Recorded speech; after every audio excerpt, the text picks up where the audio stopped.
Votre invité aujourd'hui dans la grande interview en direct sur Boursorama, c'est l'économiste Jean Peyrelevade. Bonjour. Bonjour. C'est toujours un plaisir de vous avoir. Il faut qu'on parle évidemment, on est à 2 jours du scrutin des élections européennes.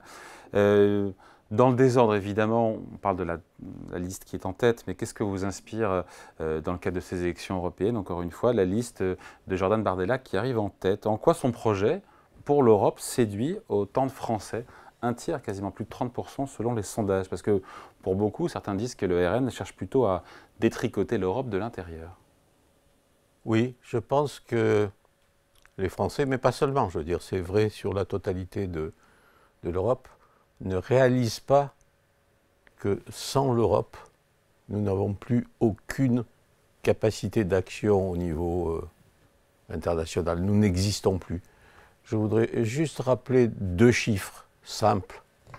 Vous prenez les États-Unis, plus la Chine, vous avez presque la moitié du PIB mondial. Derrière, donc les États-Unis 25%, la Chine de l'ordre de 15%, donc vous êtes déjà à plus de 40%. Derrière, l'Allemagne, qui est la première puissance économique européenne, elle fait moins de 5%. Nous faisons à peine 3%. Donc, pris séparément, les pays européens n'existent pas, n'ont aucune capacité d'action, ne peuvent pas relever les défis qu'ils ont à relever. Donc le fait que la population française ne soit pas consciente de ça, pour une partie importante, parce qu'entre l'extrême droite d'un côté et LFI de l'autre, ce sont 2 partis extrêmes qui sont destructeurs de l'Europe, potentiellement. Et peut-être que les Français ont conscience que pour exister, la France seule ne le peut pas, mais le peut à l'échelle de l'Europe. Mais en même temps, peut-être que cette Europe-là ne plaît pas aux Français et aux Européens. Mais non, parce que ce qu'il y a de commun d'ailleurs dans les 2 programmes, ils disent on accepte l'Europe, mais on fait tout ce qu'il faut pour en fait l'immobiliser, la détruire. Donc la seule chance d'exister au niveau international, la seule chance de relever les défis que nous avons à relever devant nous, c'est au contraire, je vais vous donner un exemple concret, c'est au contraire de consolider l'Europe, de renforcer l'Europe. Prenons un exemple concret. Nous avons en France des problèmes en matière d'éducation scientifique, de recherche, de développement. Nous sommes en retard. Il faut Erasmus, le programme européen d'échange d'étudiants, ça marche pas mal. Qu'est-ce qu'on attend pour créer une université scientifique de haut niveau européenne, dans laquelle il y aurait un concours d'entrée au niveau de l'ensemble des pays européens, pour essayer de... Vous voyez, c'est ce genre de...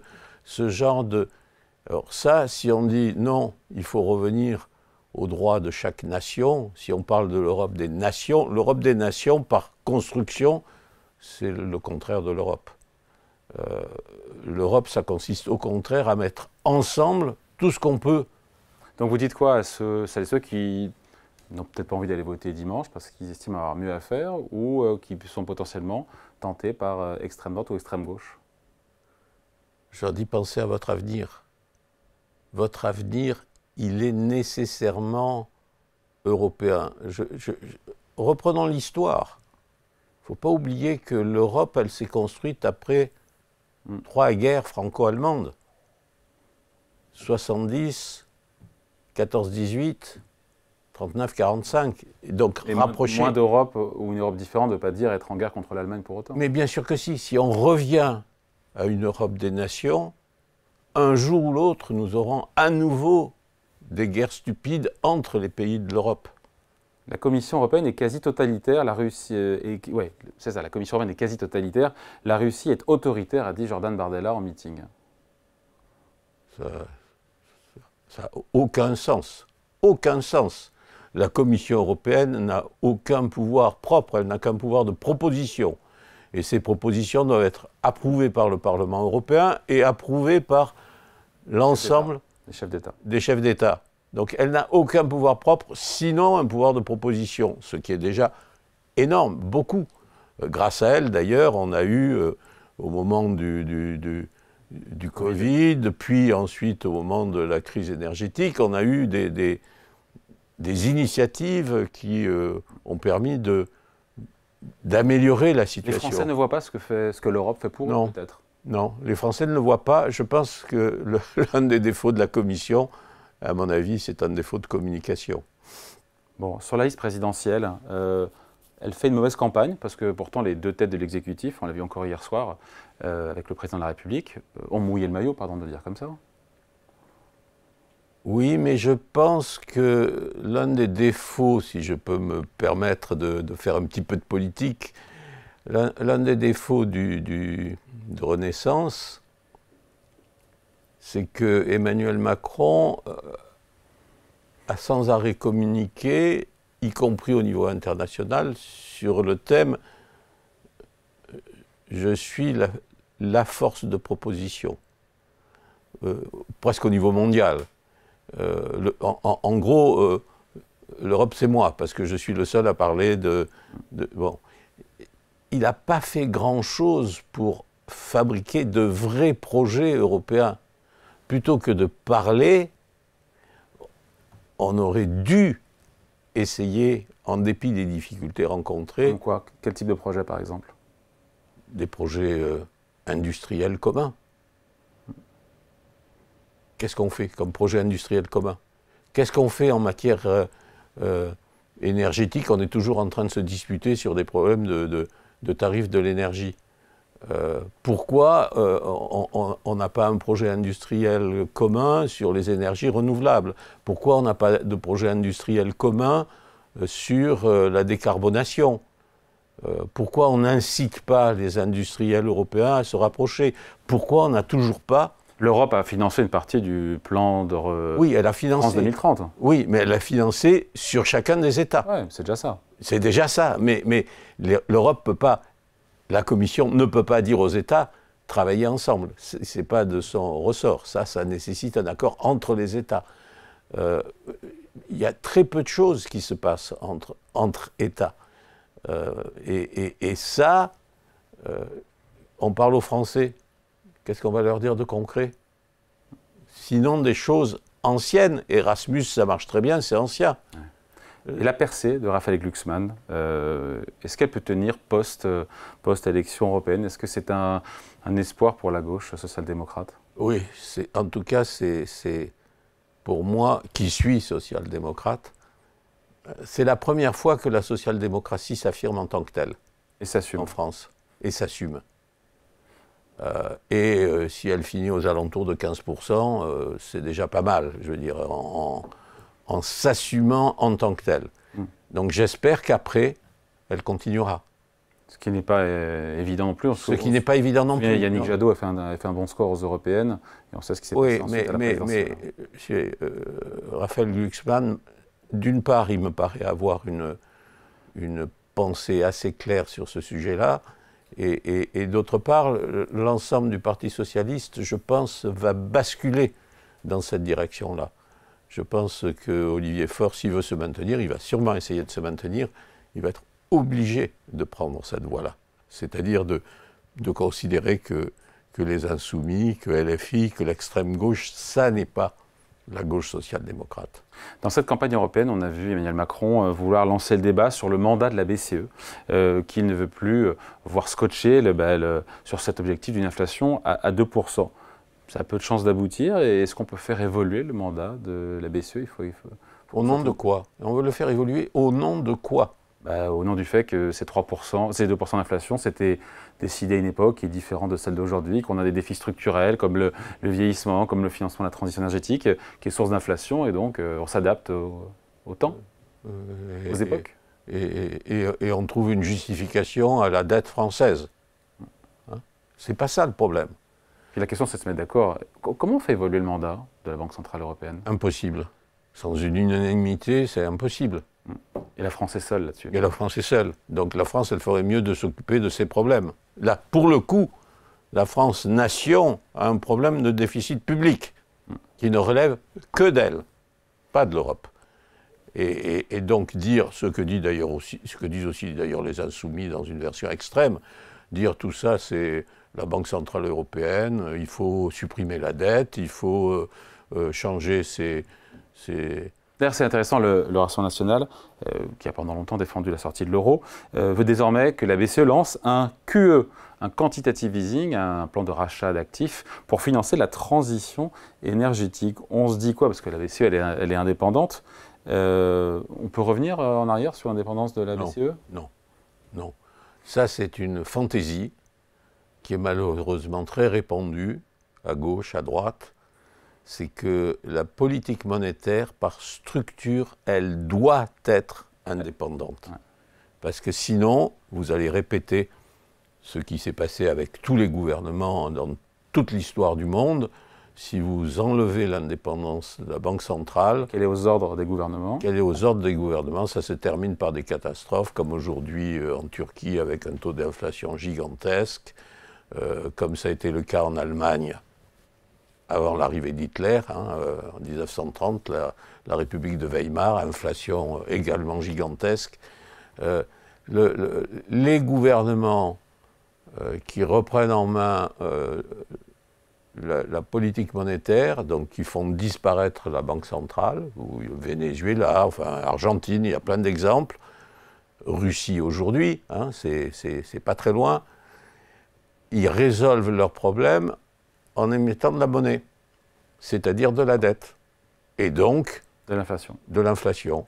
Et quand vous dépassez 7-8% d'inflation, que vous passez 10% d'inflation, vous avez une population qui est écrabouillée.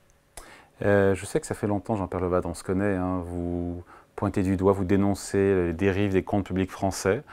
On l'a largement commenté ici cette semaine sur Standard & Poor's qui a dégradé la qualité de la dette française. Bruno Le Maire nous a dit, mais on n'a plus 18 sur 20, maintenant on a 17 sur 20.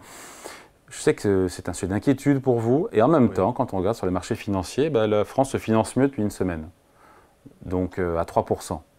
Donc on se dit, il n'y a pas le feu au lac. Vous savez, le prêteur, quel qu'il soit, tant qu'il n'est pas trop inquiet, il prête, sans difficulté. Mais un jour, ça peut changer. Mais c'est pas, je ne crois pas aux montées progressives du taux d'intérêt au fur et à mesure que la dette se dégrade. C'est pas une continuité. Vous avez une dégradation de la note.